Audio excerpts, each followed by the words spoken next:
Véritable mémoire vivante du chemin de fer, Pepone nous livre quelques moments vécus de son histoire de l'AOMC. Je devais aller remplacer le chef de gare de Champéry, un jeune, qui devait me mettre au courant parce que je n'étais pas très calé sur le trafic international, voyageurs et bagages, parce qu'à Hollon, Monté, on ne l'avait pas. Il n'y avait que Trois-Torrents et Champéry qui faisaient ça. Et il devait m'apprendre tout ça. Puis à 11 heures, il m'a dit ben, tu te débrouilles tout seul, je fous le camp. Puis il m'a laissé nager avec tout ça. Et le soir, on avait une excellente correspondance depuis Champéry, Aigle, et puis l'Orient Express. Hein, ça, on appelait l'Orient Express à l'époque, mais ce n'était pas le véritable train de l'Orient Express, mais on appelait, qui avait des bonnes correspondances d'Aigle, Lausanne, et puis Londres, Paris, Londres, Paris, Bruxelles et tout ça. Il y avait beaucoup de monde le soir, là, c'était autour de 19h. Oui, 18h30, 19h, il faisait nuit. C'était en hiver, au mois de décembre, je crois. Enfin, bref. Les voyageurs attendaient, puis moi, je me démenais avec mes bagages et mes billets internationaux. J'ai beaucoup transpiré. Et tout d'un coup, il y a une bonne dame, bien nippée et tout, qui s'est approchée. Elle a dit « Monsieur ». Monsieur ? Monsieur, j'aimerais connaître les horaires. J'ai dit, madame, est-ce que vous prenez le train maintenant ou pas? Parce que si vous ne prenez pas le train, je vous demande d'attendre et je vous renseignerai après, je serai à votre disposition. Et puis elle s'est fâchée, tout rouge, elle m'a dit, je suis la princesse de...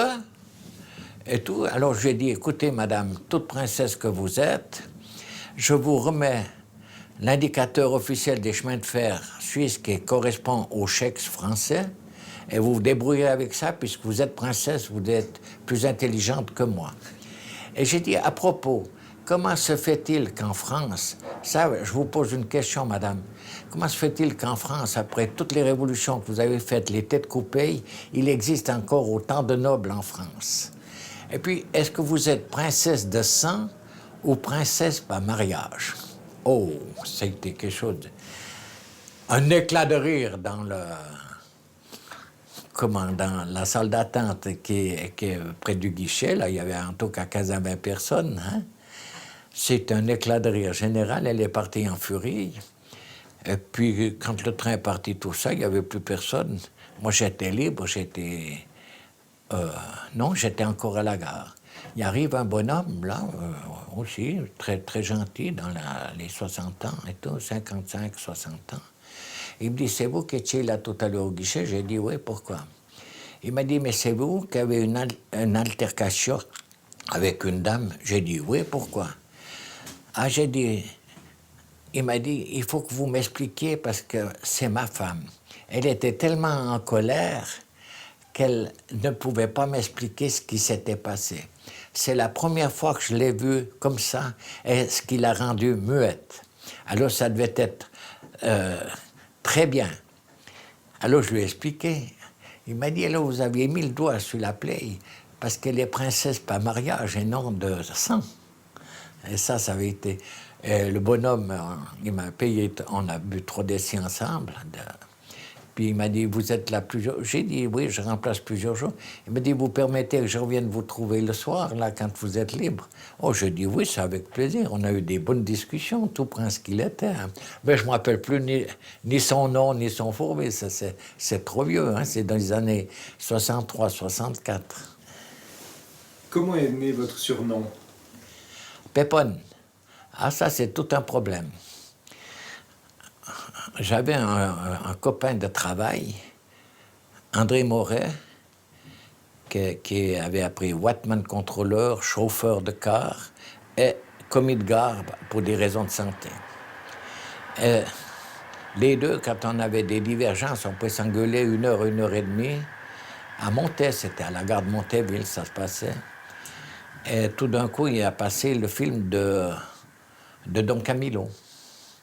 Alors les Montezans nous ont baptisés, lui, Don Camillo, moi, Pepone, parce qu'il connaissait mon activité syndicale et politique, même à Montet et dans le canton de Vaud. Et ça nous est resté comme ça. Mais c'était des années que notre directeur, M. Cuny, lisait, on imprimait un petit journal, il y avait Pépone ici, Don Camilo, tout ça. Il ne savait pas qui c'était. C'est au bout de 10-15 ans qu'il a dit, mais est-ce que je peux vous demander qui était ce Pépone et ce Don Camilo? Alors j'ai pu lui expliquer. Et à Hollande encore, quand on a eu en 82-84 la lutte contre la Cédra, il y avait la nouvelle hôtelière, la patronne qui avait pris avec son mari l'hôtel de ville d'Hollande. Eh bien, il y a peut-être 3-4 ans, qu'elle a appris que je ne m'appelais pas Pépone, mais Pierre Moineau. Mais elle a toujours cru que je m'appelais Pépone. Oui, ça m'a collé aux fesses et tout. Et puis aux gamins à Saint-Tryphon, je leur demande de m'appeler Pépone. Comme ils disaient Tantine à ma femme, parce que ma femme leur offrait le thé avec des tartines quand ils venaient à l'école du dimanche. Alors, tante qui donnait des tartines, ça avait tout de suite terminé en tantine. C'est comme ça que nos sobriquets nous ont collés à la peau, ma femme et moi, puis Don Camilo aussi, mais malheureusement, il est mort il y a 3-4 ans en arrière. Et cette 6, c'était le bijou du Montet-Champéry, parce que c'était la plus forte. On pouvait y mettre 2 remorques et un wagon, tandis que les autres, on pouvait mettre 1 remorque et un wagon. Et quand on avait des gros trafics, parce que ça arrivait qu'on ait 80 à 100 voyageurs pour Champéry, il fallait la 6 avec 2 remorques, et puis 1 ou 2 des petites machines avec 1 remorque chacune. C'était, pour nous, la 6, c'était le même bijou qu'on avait sur l'AOM, la 111, qui était une machine à 4 moteurs, mais qui n'était pas à crémaillère et qu'on pouvait prendre 4 à 5 véhicules derrière et transporter 150 à 200 voyageurs facile. Et quand vous la voyez aujourd'hui comme ça, Ah ben, ça me fait un coup au cœur parce que ça me rappelle des bons souvenirs de tout ça. Parce que c'est grâce à Marcel Rittner qu'elle a été sauvée. C'est lui qui a été discuté avec M. Cuny quand on a reçu les nouvelles machines et qu'ils allaient mettre ces machines au rencard et qui a pu sauver cette automotrice. Et M. Cuny était d'accord de la donner et puis la transférer au Blonay-Chambly. Mais moi, ça me rappelle les souvenirs, les marchés, les foires à Montet, où les gens, quand ils arrivaient, il y avait peu ou pas de voitures à l'époque. On faisait, pour les foires à Montet et les marchés, on faisait facilement un train de Champéry, un train de Valdillier, et puis 1 ou 2 trains depuis 3 torrents. C'était l'invasion, moi je disais, l'invasion de la vallée sur Montet, sur le marché ou la foire. Et quand ils remontaient, en général, c'était vers 11h30, midi moins le quart. Il y avait un train, là, horaire, et on devait doubler ou tripler pour remonter. Et des fois, on mettait, quand c'était l'été, on avait des wagons voyageurs du MCM. C'était des anciens wagons qui avaient été équipés avec des bancs, puis un toit, puis des bâches de chaque côté, mais elles étaient libres. C'était merveilleux comme quand il faisait beau. Alors, ils s'entassaient là-dedans, et avant que le train s'ébranle, ils commençaient à chanter. Et ça me fait des souvenirs extraordinaires, toutes ces chansons de Valdillier, hein, qu'on ne connaît plus maintenant, parce que c'est fini, cette période-là. Mais on a vécu ça avec la 6. La 6, j'ai un souvenir aussi qui m'avait frappé quand j'étais jeune contrôleur. La 6 avait un grand marchepied devant l'avant de la machine et ils avaient mis des grands crochets et tout. Et là, le soir, ils chargeaient, le train qui remontait vers 6h et quelque chose, ils chargeaient des vélos sur 2 étages, devant la machine, sans compter ce qu'ils mettaient dans le fourgon.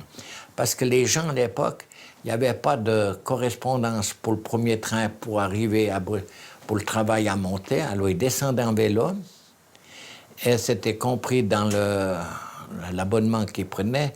Ils remontaient avec le vélo le soir. pour pouvoir faire Oui, ça, c'était une sacrée période, ça. Puis la route n'était pas comme elle est maintenant, hein. Elle était très étroite, bordée d'entre des murs de pierre et tout ça, des bouts pas goudronnés. Oh, c'était... Oui. Il fallait avoir du courage pour descendre, aller prendre son boulot depuis la vallée et tout, hein. Mais c'était ça. Ah, je ne sais pas si vous avez raconté la première fois, quand on avait été chez Cuny en 66, après l'histoire à l'Office fédéral des transports pour la mise en danger, vous vous rappelez? Et puis, quelques jours après, on allait en entrevue au bureau. Je ne sais pas si je vous l'ai raconté, celle-ci. Enfin, vous verrez. Alors là, on aurait coupé un cigare, hein, pour aller une dizaine de jours après s'être bien engueulé devant l'Office fédéral des transports, aller réclamer une augmentation de salaire et tout. On n'était pas vaillants, tant le secrétaire syndical que nous. Alors, c'était l'habitude, le patron, M. Cuny, il offrait des cigarettes, et puis c'était le président de la commission du personnel, Romer Gendin, qui allumait les cigarettes, qui allumait l'allumette et puis qui allumait les cigarettes. Et puis alors là, il y avait le patron qui allait comme ça avec ça. Il a dit, ben, monsieur Cuny, quelle grulette vous avez.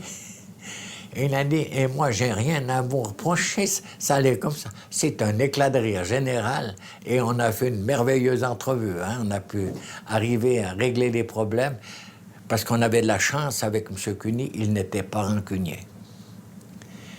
Tout le monde peut le dire, hein. Il y a eu des grosses prises de bec avec certains employés et tout, mais quand il voulait quitter la compagnie, il leur donnait un coup de main, s'il pouvait leur donner un coup de main, pour aller dans leur boulot. Donc c'était un grand bonhomme, sauf au début où on s'est dressé mutuellement. Oui, parce qu'il n'était pas habitué, il ne savait pas ce que c'était que le partenariat avec le syndicat. Dutoit, c'était le directeur de l'époque. Dans le mois de février, fin janvier, début février, il est tombé une neige sèche, à peu près 20 cm de neige en pleine. Au bout de 1 ou 2 jours, il s'est levé un vent froid qui venait de Saint-Maurice. Et la neige s'est accumulée contre la voie ferrée, qui était légèrement plus haute que la plaine, et ça commençait à faire des gonfles.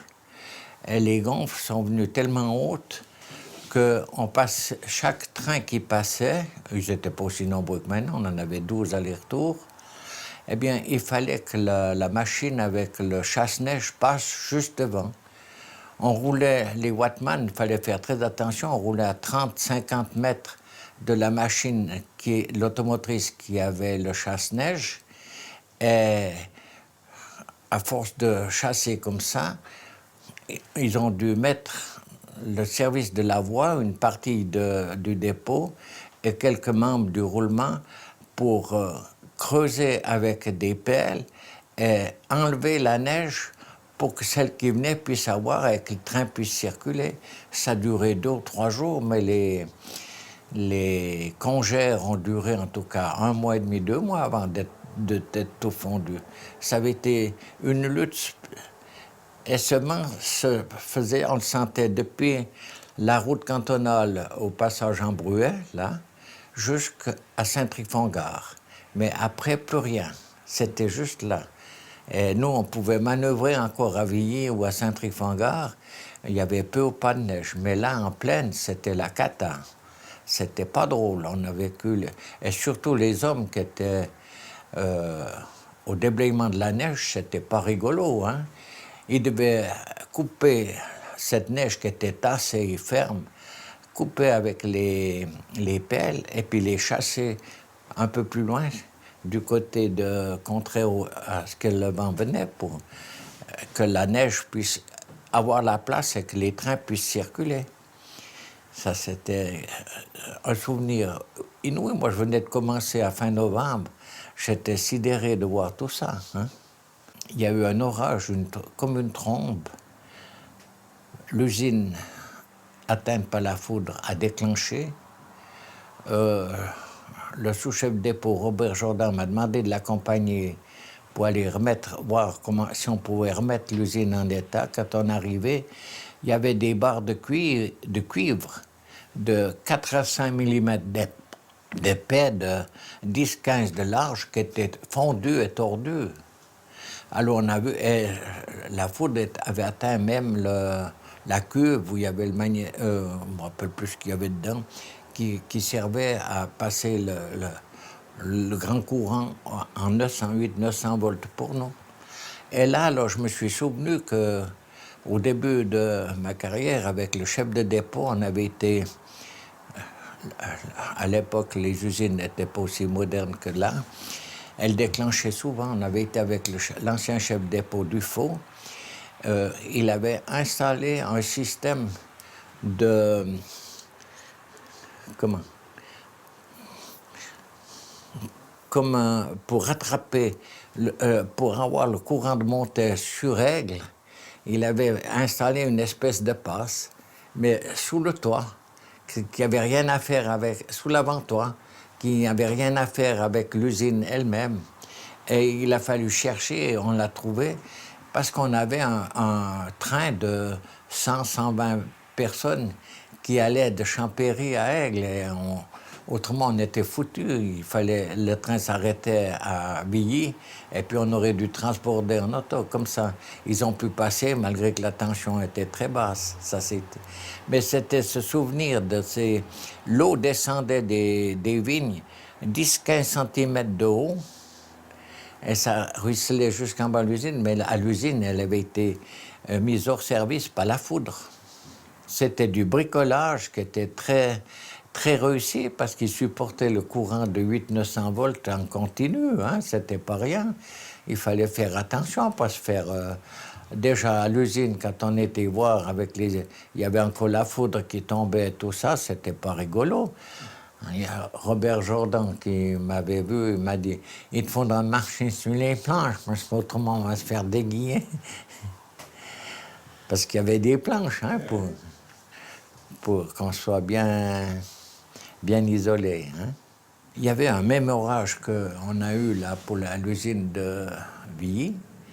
Et par tous les chemins qui descendaient des vignes, même à Olon, la boue est descendue. À Olon, elle est venue plus bas que le garage de l'Argentine à l'entrée d'Olon. Il fallait faire attention pour pas que les trains déraillent. Se passait. Et là, le Watman est arrivé. Il a pensé que c'était que de l'eau. Il a voulu passer. Et puis, il y avait le gravier et tout. Il s'est enlisé. Et ça coulait de tous les côtés. Et le service de la voie, avec le dépôt, est venu pour enrayer la machine. Mais l'eau coulait toujours. Et ils ont pataugé dans cette eau. Il y avait un canal, un petit ruisseau canalisé. Il y avait 40 à 50 cm d'eau qui roulait, puis qui passait sous la machine. Et ils étaient dans cette chauffe pour enlever le matériel, le gravier et tout, et puis sauvegarder la machine. Et c'était en fin d'après-midi, ça, sauf erreur de ma part. Et ils ont bossé jusque tard la nuit. Et moi, j'étais venu voir comment ils arrivaient et tout. Puis je leur avais apporté du thé que ma femme avait fait avec un peu une goutte de rhum et tout. Puis après, j'ai dit, mais vous en avez pour combien? On en a plus loin que minuit. Alors j'ai dit, je vais vous chercher. J'ai été chercher 2 de ces... thermos de thé avec un peu de rhum, puis j'ai pris du pain, du saucisson, du salami. Puis j'ai dit, il faut venir manger maintenant, parce que c'était autour de 11h30, minuit. Il arrivait le grand Cuny, là. Alors, il dit, qui c'est qui vous a fait ça? J'ai dit, c'est moi qui ai offert ça. Il m'a dit, vous m'enverrez la facture. Pardon. Vous m'enverrez la facture, parce que c'est pas normal. J'ai dit, oui, il y a longtemps que vous auriez dû venir avec des sandwichs ou quelque chose d'autre, hein. Pas venir simplement les mains vides et tout. J'ai dit, mais moi, quand j'offre quelque chose, j'ai pas l'habitude de me faire payer. Vous ne verrez jamais ma facture. Mais là, les hommes, ils trinquaient, hein, le service de la voie et puis le dépôt, quand il fallait enrayer dans des conditions pareilles, c'était pas drôle, hein? Et puis, il faisait pas chaud. Alors là, c'était un des plus gros accidents qu'on ait eu à ce passage à niveau. Ou c'est le passage à niveau que vous avez vu les photos où la remorque, la motrice était versée. Alors là, c'était à fin juillet, il faisait une chaleur terrible, il y avait le fun et c'était la nouvelle lune. Et on avait constaté que quand il y avait le fun et la nouvelle lune, eh bien, les agents qui conduisaient les trains devaient à tout moment bloquer au passage à niveau parce que les gens forçaient. Et là, il y avait les feux, les convois étaient arrêtés de part et d'autre de la voie ferrée, et tout d'un coup, il y a une auto qui a débouché avec une remorque, enfin, pas la remorque, comment est-ce qu'on a? Une caravane et tout, puis dedans, il y avait le conducteur, un Hollandais, je crois, enfin, un du Nord, sa femme et puis son gamin. Et il a dépassé toute la colonne, il est remonté toute la colonne et il est venu s'emboutir entre l'automotrice et la remorque. Quelque chose d'effroyable. Et puis alors, l'auto et la caravane ont été traînées par elle était prise là, entre deux. Elle était traînée contre les piquets les piquets en acier qui soutenaient les feux. Et ils ont été encore en plus écrasés entre les deux. Et le bonhomme et la bonne femme, ils ont été blessés et tout, on a pu rapidement les mener à l'hôpital. Mais le gamin était pris dans l'auto, sous l'automotrice, sous le tampon de l'automotrice et de la remorque. Et moi, j'avais été à plat ventre dessous pour voir comment il était, parce que le sergent de gendarmerie qui disait « il n'y a qu'à tirer ça », j'ai dit « non, je vous interdis ». Il me dit « mais vous », j'ai dit « moi, je suis chef de gare, j'avais congé ce dimanche-là, c'est un dimanche ». J'ai dit « moi, j'ai congé, mais c'est sur mon territoire, vous ne pouvez pas m'empêcher de donner des ordres au personnel, et c'est pas vous qui allez, parce que si on manœuvre ce train, on va arracher le bras du gamin, c'est pas possible ». Et j'ai dit, mais mettez-vous à plat ventre malgré votre bel uniforme, comme je l'ai fait. Et puis il m'a dit, non, non. J'ai dit, mais il y a le docteur Gertz qui est arrivé tout à l'heure. Il lui a fait une piqûre pour calmer tout. Lui, il s'est mis à plat ventre, hein. Il n'a pas hésité. Oh, c'était terrible, ça. Mais ils ont pu sauver le bras du gamin et tout. Et il y a eu un péché dans la circulation parce que ce sergent de gendarmerie avait perdu les pédales, il y avait quelque chose... Puis vous voyez, c'était à fin juillet, c'était la rentrée et le départ des vacances. Il y avait une circulation, il n'y avait encore pas l'autoroute à ce moment-là. Hein. C'était arrivé de jour? De jour, oui, vers... que c'était? Vers midi et demi, 1h moins le quart. Puis comment ça s'est expliqué, cet accident? Ah ben parce qu'il était trop fatigué. Il avait roulé depuis la mer, le bord de la mer en Italie jusqu'en Suisse et tout. Et puis il n'avait rien vu. Il n'a pas pensé que ses autos arrêtées étaient pour quelque chose. Il n'a pas vu les feux et puis il a passé, il a voulu doubler.